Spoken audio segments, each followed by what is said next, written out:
இப்போ நாம் பார்க்க போகிற போட்டி வந்து குரூப் ஈக்கான போட்டி. குரூப் இ வந்து 5வது போட்டி. இந்த 5வது போட்டியில் 55 மாணவர்கள் 55 மாணவர்களில் ஒரு மாணவரை தெரிவு செய்து 7 மாணவர்களை போட்டி போடக்கூடிய கம்ப்யூட்டர் ஒன்று பரிசாக பெறக்கூடிய அந்த போட்டி தான் இது. கம்ப்யூட்டர் ஒன்று ஏன் பரிசாக பெறுறாங்க அப்படின்னா, கடந்த 2025ஆம் ஆண்டு ஜனவரி மாதம் 1ஆம் தவணை வினாவிடை தொகுப்பை என்னட்ட வாங்கின மாணவர்களுக்கான போட்டி தான் இது. அதுபோல் தான் இந்த 2ஆம் தவணை வாங்கினாலும் இதே போல் 3ஆம் தவணை நீங்கள் வாங்கினாலும் இப்படியான போட்டிகள் நடைபெறும். அதில் நீங்களும் பார்ட்டிசிபேட் பண்ணிக்கொள்ளலாம். அப்படியான குழுமத்திலையும் நீங்கள் இணைஞ்சு கொள்ளலாம். 2ஆம் தவணை இப்போ வாங்கி கொண்டு இருக்கிறீங்கன்னு நினைக்கிறேன். அந்த அடிப்படையில் நாங்கள் கடந்த 4 குரூப் நாம் இது வரைக்கும் பார்த்துட்டோம். 4 குரூப்லேயும் செலக்ட் ஆகின மாணவிகள் S29 சைராய்காங்கிற ஒரு மாணவி, V50 வலிதுங்கிற ஒரு மாணவன், AA21 ரிதா என்கிற ஒரு மாணவி, Z67ங்கிற நசுவா என்கின்ற ஒரு மாணவி. 5வது குரூப் ஈக்கான குழுமத்தில் நம்ம செலக்ட் பண்ணது. குரூப் ஈயில் 55 மாணவர்கள் இருக்காங்க. அந்த 55 மாணவர்கள் நம்ம செலக்ட் பண்ணி இந்த வீடுக்குள்ள கொண்டு வருவோம். யார் அந்த 7 பேரோட போட்டி போடக்கூடிய மாணவிங்கிறத நம்ம பார்க்கலாம்.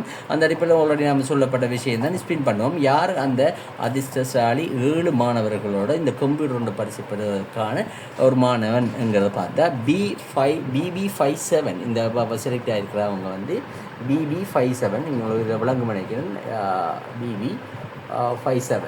BB57 யார் அங்கே அந்த மாணவனோட பேரை நான் பார்க்க முடியும்.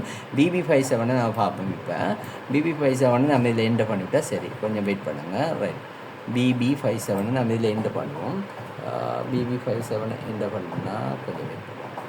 ரைட், குரூப் ஈக்கான நம்ம குரூப் ஈயில் BB57 இன்னொருக்கா பார்த்துட்டு வந்துடுவோம் இந்த வீடில். சரியா, BB57. ரைட், BB57 இந்த நம்ம என்ன பண்ணுறோம். BB57ங்கிறது ஆமினா MUK என்ற இனிஷியலோடு இருக்காங்க. அமீனாண்டு தான் இருக்குது. ரைட், பார்ப்போம் யார் அவங்கன்னு எனக்கே தெரியாது யார் என்ன மாதிரியாண்டு. ரைட், இன்னும் பார்ப்போம். அமீனா MUKங்கிற பேரோடு இருக்குது. அவங்க என்ன ஊருங்கிறது நம்ம பார்க்கலாம், அப்புறம் சொல்லலாம். ரைட், அந்த அடிப்படையில் பார்ப்போம். 5வது நேமாக குரூப் எஃப்கான போட்டிக்கு நம்ம வருவோம்.